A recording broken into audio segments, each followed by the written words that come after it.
Salam Jumaat semua. Hari ni kita nak tunjuk korang satu motor daripada QJ Motor SRK 250 RD.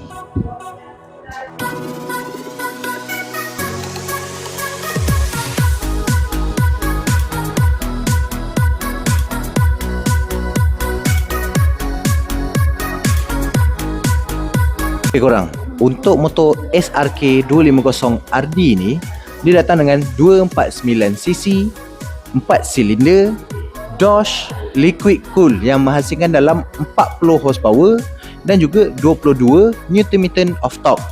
Dia siap dapat 6 speed transmission. Standard lah kan, motorsport bike.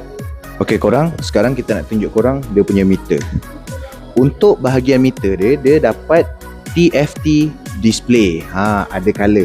Ok, untuk bahagian TFT display dia, korang boleh lah change dia punya sport mode dan normal mode. Kalau korang rasa nak laju, ambil sport mode. Kalau korang rasa nak bawa biasa je, ambil normal mode. Ok, normal mode tu dia lebih jimat, lebih ekonomi. Korang boleh tengok kat bahagian depan ni, dia ada dashcam. Dekat bahagian eco pun ada dashcam korang. Jadi pada korang yang minat dengan QJ Motor SRK 250 RD, sekarang ni kita ada tinggal satu biji ni. Kalau korang minat, terus isi beg biru kita, ataupun korang boleh check bio saya, access saya dari situ. Korang tanya kan, harga dia berapa? 21,888. Dia bukan macam jenama K tu sampai 36,000. Like, comment, share korang. Bye bye.